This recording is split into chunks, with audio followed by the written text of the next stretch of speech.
Good morning. I'm very glad to be here and to present our work on perception of arrogance, which I have done in collaboration with Nosh Horeyal and Arya Kruglansky. So let's start. First of all, is arrogance important?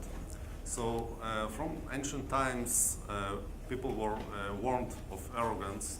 For example, in Christianity, in Bible, arrogance is mentioned over 200 times, and it says that arrogance is hated by God. And we find similar attitudes to arrogance in Buddhism, in Taoism, and in Islam. So, what danger does arrogance pose to people? Why people were warned of arrogance so many times in the past? So, first of all, on the personal level, arrogance might be an impediment for scholars who seek for the truth. It can be also an impediment for decision makers. Arrogant decision makers might make wrong choices in their lives. It might be also a serious problem on the interpersonal level, and there is some evidence that shows that arrogant people are less liked by others, which should not surprise us. And arrogant people also perform less prosocial behaviors. There is also some data on it. But I think maybe the most dangerous thing about arrogance can happen on the international level when leaders of nations or leaders of countries behave arrogantly, and they might involve their peoples in dangerous conflicts or unnecessary wars. So, for example, the most striking example I found in history was about Napoleon, who actually dismissed the advice of his generals not to invade Russia, and as a result, he lost his entire army and his empire. But actually, such examples can happen also nowadays, so it's not something that's unique to the past, and we should be aware of that. Okay, so arrogance is important, but is it common? In order to answer this question, we ran a pilot on the Amazon M-Turk, and we asked M-Turkers how often they encounter arrogant behavior in other people and how often they behave arrogantly themselves. And well, we found that 84% of respondents say that they encounter arrogance at least once a month or more often. And interestingly, people say that they behave arrogantly themselves only. Only 46% of them say that they behave arrogantly once a month or more often. So either this sample was extremely humble or very unlucky to meet many arrogant people. In any event, even 46% is a very high percentage, and it seems that arrogance is a very frequent social behavior. However, it was not studied a lot, and actually we found only 14 peer-reviewed empirical papers with the word arrogance in the title or in keywords. So we hope that our work will bridge this gap to a certain extent. So let's start from the definitions of arrogance. So Merriam-Webster Dictionary defines arrogance as an insulting way of thinking or behaving that comes from believing that you are better, smarter, or more important than other people. And immediately this definition raises the question whether the actual superiority is important, or is it just about believing that you are better than others? Or in other words, whether people who are actually better than others would not be perceived arrogant. In another definition that psychologists gave to arrogance, they answer this question positively and say that actually arrogance is a set of behaviors that communicates a person's exaggerated sense of superiority. So it's not just a belief in your superiority, it's an exaggerated sense of superiority. which is often accomplished by disparaging others. So there are two components in arrogance. One is actual superiority, or the merit of the belief on superiority, and the other is interpersonal manner. However, these two components were not empirically studied, and there is no evidence yet that these two components actually influence how people perceive arrogance. So, for example, we don't know whether such people as Muhammad Ali or Steve Jobs, who sometimes were behaving in a disrespectful way or making disrespectful claims, but were actually superior to other people. Would these people be considered arrogant, or would they be considered as lesser arrogant because they were actually superior to others?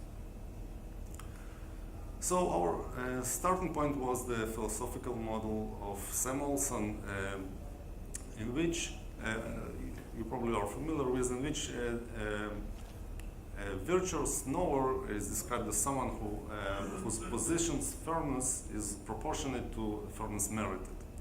And according to this model, arrogance or intellectual arrogance is a state in which one's firmness of position exceeds firmness merited. However, it was not entirely clear, at least to us, what is this merit, what is this epistemic merit, and how do people actually assess it in daily life. So we try to see how people actually do it. Another approach to arrogance that some psychologists have taken was done in the tenet of the attribution theory, and they defined arrogance as, in a sense that is close to boasting. So, for example, they presented their participants with vignettes in which a protagonist communicated her success or achievement, and they manipulated the stated causes for success. And the stated causes could be ability, effort, luck, help of others, and so on. And they asked participants to judge the extent of arrogance of this person. And what they found that attributing success to own desired ability was judged as more arrogant than all other accounts. However, do actual causes of success matter? So in a different set of studies, they also, along with with manipulating the stated causes of success, they also manipulated the actual causes of success and the level of success. And they found actually mixed evidence for the effect of actual causes and no effect of level of success. So meanwhile, there was not found any support for the hypothesis of actual superiority in arrogance judgments. Okay, so our approach to arrogance was a bit different. We thought that arrogance is a prototypically dismissive behavior toward others. And to check our intuitions, we ran another pilot on the mTurk, and we asked participants to list behavioral cues that they use in order to judge whether a person is behaving arrogantly. And then we coded these answers to one of the two categories, either as being dismissive or boasting or both. And what we found is that almost 60% of their answers were coded as dismissive, and only 40% or 38% were coded as boasting. So this result was encouraging and confirmed our intuition that arrogance is prototypically dismissive behavior toward others. So we asked three research questions. So one was, does actual superiority affect perceived arrogance?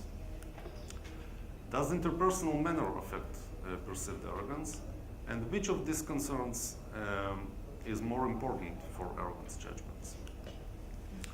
So let's start from actual superiority. We thought that there might be many types of dimensions in which people can be superior to others, such as status, power, beauty, and so on.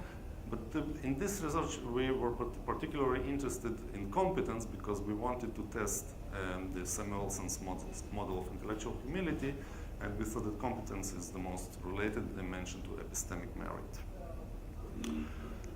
So how people can judge whether another person is competent or not? We thought that they might use two cues. One is the person's expertise, and the other is behavioral outcomes. So whether this person turns out to be right or wrong in a disagreement, for example. And so our first assumption was that expertise and outcomes information should affect perceived arrogance. And we also asked which of these cues is more important, expertise or outcomes. So apparently, arrogance pertains to behavior and not to behavioral outcomes. So outcomes should not matter so much when people judge someone's behavior, right? However, literature on outcome and hindsight biases show that people are particularly sensitive to the outcomes information and actually tend to take this information into account when judging past events.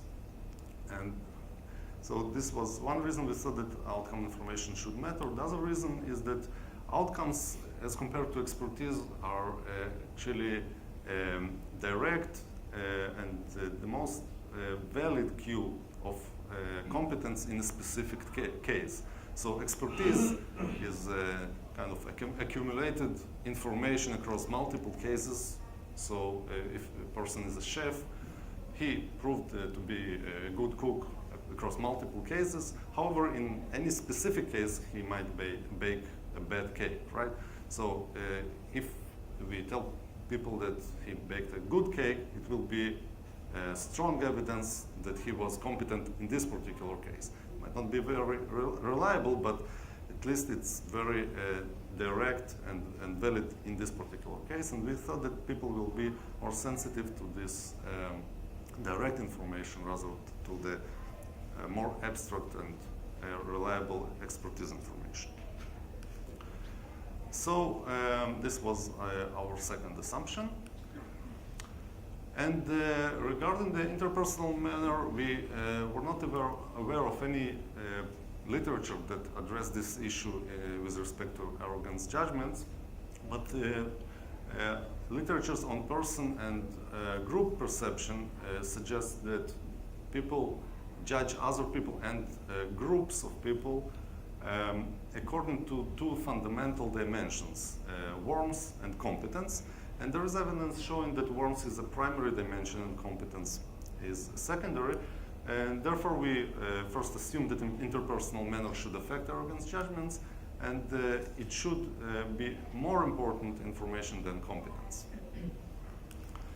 So here's the outline of our studies. So first of all, we ran all studies online, and in all studies we used more or less the same method. We presented participants with a vignette in which a protagonist dismisses another person's advice. So this was the situation that the participants had to judge. And we asked the participants how arrogant was the protagonist's behavior. Okay? So we ran 7 studies, and I'll explain you little by little how these studies related to our assumptions. So in the first study, we manipulated the protagonist's relative expertise and checked whether it influenced the perceived arrogance. Study 2, we manipulated the outcomes cue. Study 3, we manipulated both expertise and outcomes and compared their relative importance.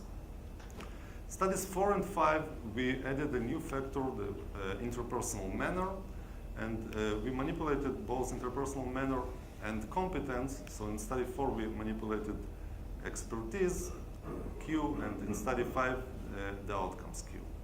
Studies 6A and 6B, we actually asked participants what they think about these 3 Qs, expertise, outcomes, and interpersonal manner. How important are these Qs for arrogance judgments? And we wanted to see how our results fit or do not fit what people naively think about the importance of these Qs. So in study 1, we presented participants with the following vignette, and this is only condition 1. So in this vignette, Jamie has entered the robotics contest in the community, and here we manipulated his level of knowledge. So he was presented as not knowledgeable in robotics or as knowledgeable in robotics. And he gets an advice from his friend who actually suggests to change or to upgrade the power supply of the robot. And Jamie dismisses this advice outright by saying that the power supply that he's using is perfect and no upgrading is needed. Okay, so this is the basic situation. And in condition 1, we presented the protagonist as less expert than the advisor. In condition 2, they both were presented as equally knowledgeable. And in condition 3, the protagonist was presented as more knowledgeable than the advisor. We asked participants to rate the protagonist's level of arrogance. So we predicted that when a non-expert dismisses an expert's advice, it will be the least justified behavior, right? So in this case, this behavior should be judged as more arrogant than when they both are equally knowledgeable. And in the case when they both are equally knowledgeable, it should be judged as more arrogant than when the expert dismisses a non-expert's advice. So let's see what were the results. So on the y-axis, you see the arrogance ratings. On the x-axis, you see the 3 conditions. So in this case, protagonist is less knowledgeable than the advisor, equally knowledgeable, or more knowledgeable than the advisor.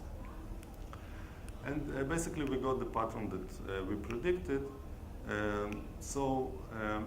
This pattern of results actually shows that what matters is relative knowledge. So if the protagonist is less knowledgeable than the advisor, even if they're more if they're equally knowledgeable, but comparatively to the other condition, the protagonist is less knowledgeable than the advisor, his behavior will be judged as more arrogant.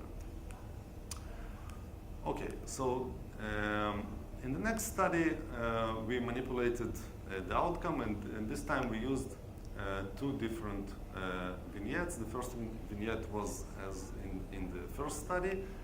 In the second vignette, we presented participants with a different situation in which a protagonist is a culinary student, a culinary school student, and she is preparing a cake for a contest, and her friend comes to visit and advises her to put more sugar, to add more sugar to the dough.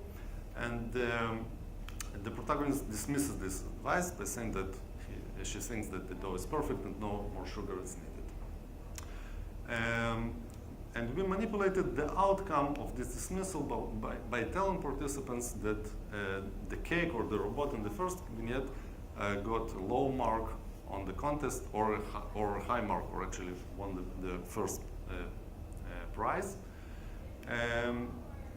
In the control condition, we did not give participants any information about the outcomes. And then we measured the protagonist's arrogance and competence and the advisor's competence.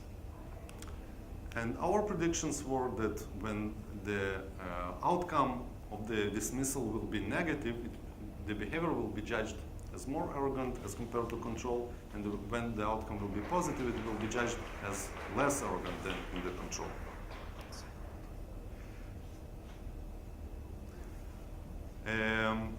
We also wanted to show that this effect will be mediated by the relative competence of the protagonist compared to the advisor. This is why we measured their competence.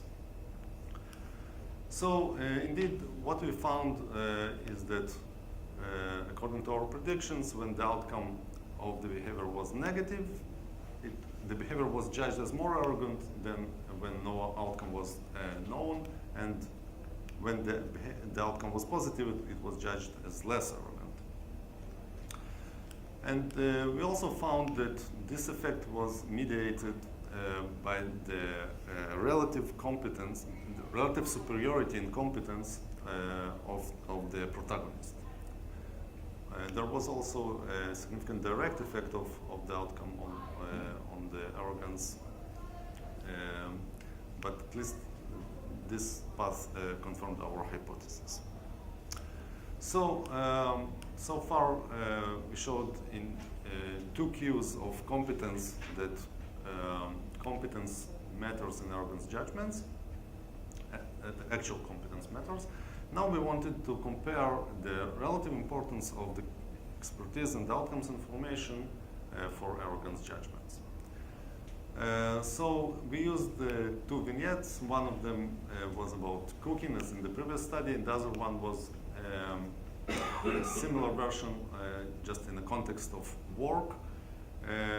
In this case, the protagonist was a web designer, and he was working on a design of a new website, and his colleague or her colleague advised her to make the colors of the website brighter, and the protagonist said that she thinks that the colors are perfect and nothing should be changed.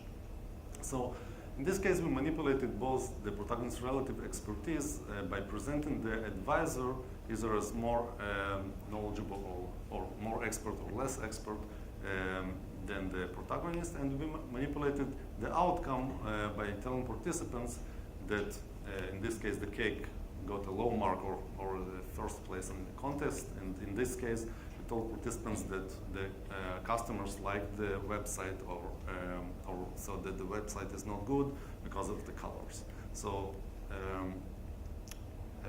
the protagonist turned out to be either right or wrong. So again, our predictions were that in the case of negative outcomes, the behavior will be judged as more arrogant. And regarding the expertise, the predictions were a bit more complicated. We thought that in the case of negative outcome, it will signal people that the person was not knowing what he was talking about, actually. So can anything justify a dismissal in the case that when you don't know what you're talking about? Well, yes, if you're an expert, it can justify it to some extent. Because you presumably think that you know, or you are supposed to know what you're talking about, even if you were wrong in this particular case. However, in the case of a positive outcome, we thought that positive outcome will signal knowledge in this particular situation, and irrespective of expertise, this behavior will not be judged as arrogant. So let's see what were the results. So in the case of a negative outcome, we found, as predicted, that a person who was described as more expert was judged as less arrogant, in this bar, than a person who was described as less expert. In the case of positive outcome, however, there was no effect of expertise, so people justified this behavior by the mere fact that the person turned out to be right.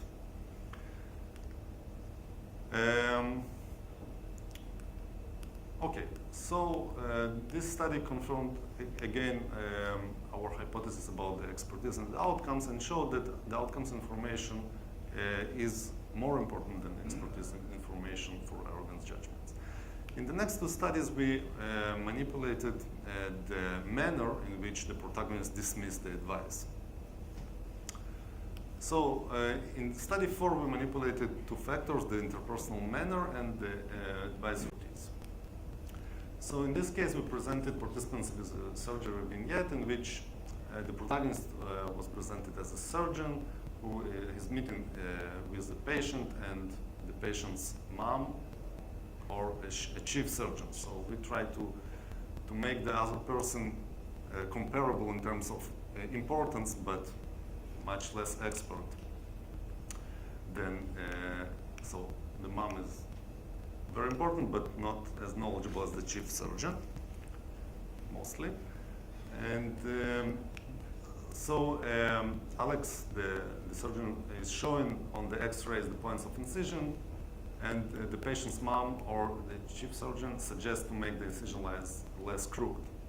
And then, of course, this advice is dismissed by Alex, who says, I think the incision lines are fine, and this is the neutral case. And in the polite form, he says, I think, I can see why you're saying that, but I think the incision lines are fine. And in the rude case, Alex says, you don't know what you're talking about. I think the incision lines are fine. So we manipulated, as I said, two factors, the manner and the relative expertise. And our predictions were that the manner will matter when it deviates from the normative spectrum. So it will not be so important whether the manner is polite or neutral, but when someone dismisses others' advice in a rude way, something that is not acceptable, normally, it will be judged as arrogant, or it will be judged as more arrogant. Regarding the expertise, we thought that the effect of expertise will be conditioned on the interpersonal manner.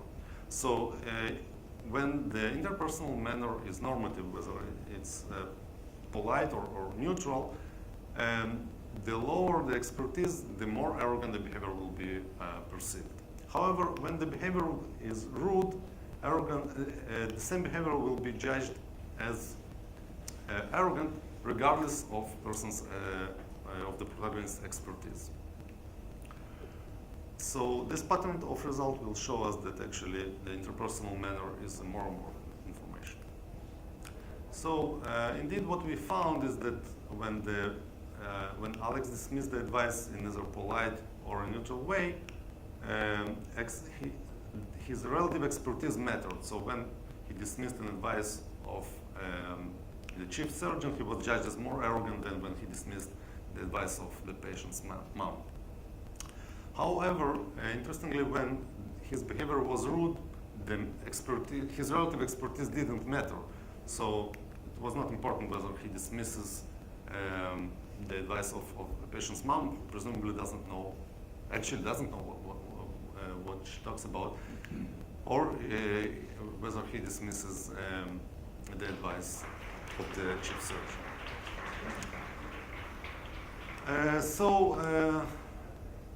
So far, this study confirmed our hypothesis about the importance of expertise in the interpersonal manner and the higher importance of interpersonal manner as compared to competence. In the fifth study, we manipulated another cue of competence, the outcomes.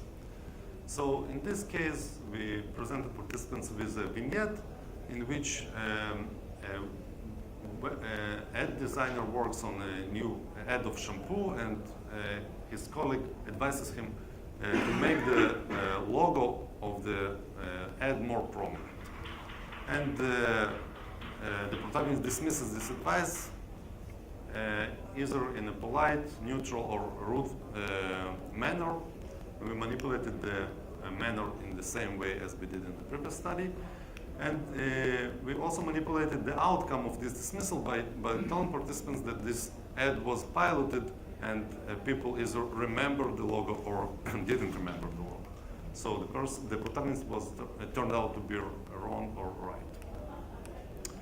And again, our predictions were the same as in the previous study, that rude behavior will be judged as more arrogant than either type of normal behavior, and that the effect of outcomes will be conditioned on the interpersonal manner. So when the manner is normal, when the outcomes are negative, the behavior will be judged as more arrogant. However, when the behavior is rude, it will be judged as arrogant regardless of the outcomes. And indeed, we found the effect of outcomes, and it was significant in both the polite and neutral forms of behavior.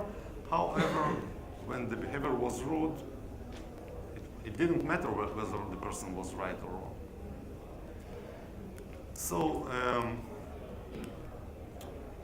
this study again confirms our hypothesis about the importance of interpersonal manner and outcome, and shows that actually manner trumps outcome information. So how surprising are these results compared to what people normally think? Well, we decided just to present participants with these vignettes without giving them the details of the manner, the expertise, and the outcomes, and just to ask them how important they think these types of information will be for arrogance judgments. So we presented them with the cooking vignette and asked them to rate the importance of the form of refusal, of the information regarding the expertise of the actors in this situation, and the importance of knowing what was the eventual ranking of the cake in this vignette. So on the y-axis now we see the importance of these cues, and on the x-axis we see the cues themselves, the manner, the expertise, and the outcomes. And what we found is that interpersonal manner and expertise were rated as highly important for arrogance judgments, and actually there was no difference between the importance of manner and the expertise. So people thought that both components are very important. However, they thought that outcomes should not matter. Outcomes are not important for arrogance judgments. So, as you see, what people naively think about these cues is not exactly what we found in our previous studies. So, in the next study, we just wanted to replicate this effect in a different context, because it could be that it works in the context of friendship, in which maybe manner is more important than outcomes, but in the context of work, it might not work, because outcomes are, might be very important in this context. So we presented participants with the ad design vignette and asked them the same questions about the importance of these cues for arrogance judgments. And we found exactly the same pattern of results. So people think that manner and expertise are very important, and outcomes are moderately important, and much less important than these two cues. So conclusions. So we found that actual superiority and competence matters. So dismissive behavior of a less expert person looks more arrogant. And dismissive behavior looks more arrogant if its outcome is negative as compared to a control condition, and is positive, and is less arrogant when the outcome is positive. We also found that outcomes information trump expertise. So expertise actually does not matter if the outcomes are positive. And we found that interpersonal manner matters. So rude behavior is perceived as more arrogant than normative, but what is more interesting is that rude behavior is perceived as arrogant regardless of the competence information. So what do these studies tell us about the model of arrogance? So Samuelson's model suggests that arrogance is a relation between position's firmness and the epistemic merit of this position. And I think that our studies confirm at least this component of this model, because we did not manipulate the position firmness in all cases the protagonist dismissed the advice. So in all cases, he was not willing to change his position. But we showed that when this dismissal was had higher epistemic merit, it was judged as less arrogant, right? So we also found that people, naive theories are that manner and expertise are equally important and outcomes are less important, but people are wrong, and it's not how they actually perceive arrogance. So presumably they are especially wrong about the expertise component, right? Because manner is more important than outcomes, both according to what people think and according to our findings. However, the expertise information is misplaced here, right? Should be much less important. And actually, it was not that easy to find the effect of expertise on arrogance. I had to be very explicit about the protagonist's knowledge in order to find this effect on arrogance. So,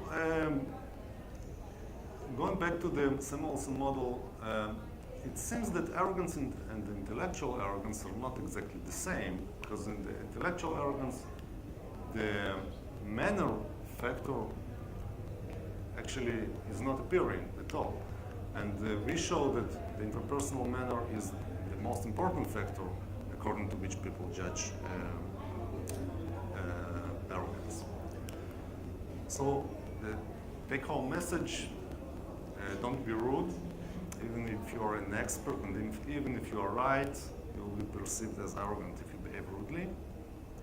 So if your student, for example, is asking a stupid question, don't make him look stupid. Your expertise will not save you. Also remember that you will be judged according to your outcomes more than according to your expertise. So for example, if you're a Secretary of Defense and despite the intelligence information, you decide to start a war in the Middle East, you better find the nuclear weapons. Otherwise, you will be judged as arrogant. Okay, and I want to thank you for your attention, to thank the Templeton Foundation for the grant. And this is the Ari Kurbanski's lab, the people that helped and inspired me to do my research.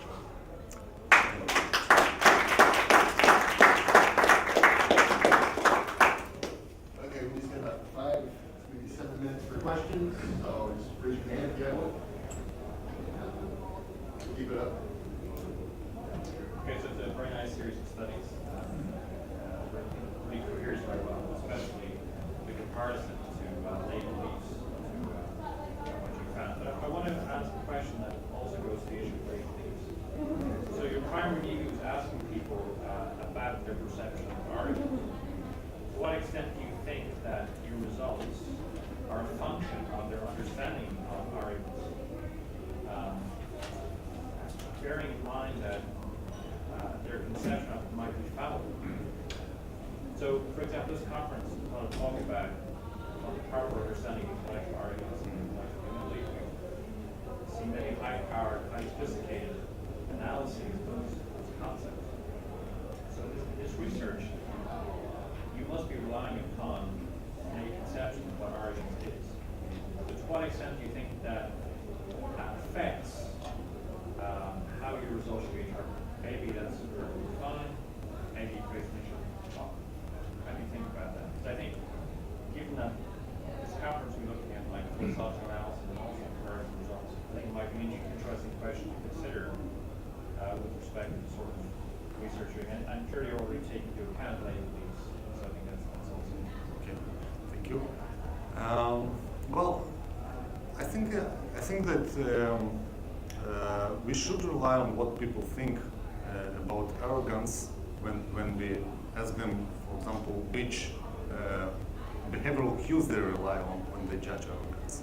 So one of our first pilots, this was the question, and I think it's important to know what behaviors people consider as being arrogant, and we can rely on what people think, because this is how this is how people think about arrogance, right? This is what they mean by this word.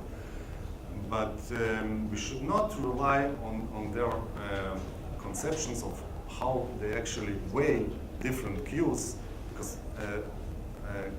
people might not be aware how exactly they weigh the information when they arrive to arrogance judgments. And I think that our manipulations are more informative in this respect.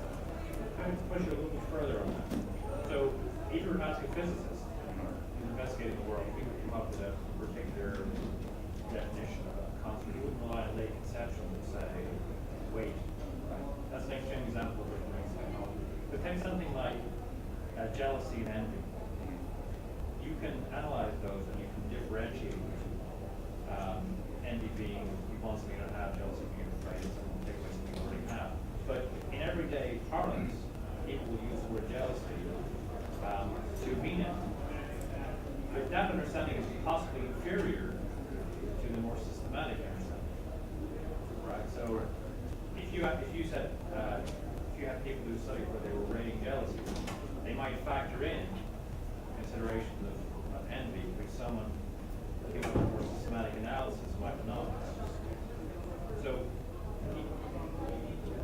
do you think the same danger applies to a construct like Ari's? Might people be factoring in some of these Ari's that some who had a systematic theory of arguments might not want to advance? What do you say to that? Well, I think that to a certain extent we are confined to use what people think about these terms, because unlike in physics, these terms are socially generated, right? So I think that in the case of jealousy and envy, if we ran a study and we would not find any difference in how people understand these words, that would be suspicious, right? So people might confuse these terms in some contexts and better differentiate between them in other contexts, but if they thought that it's exactly the same thing, then probably we would need other terms. I think that the philosophical analysis is important and it makes things clearer, but we should also find some differences in how people think about it. All right, let's just call it there.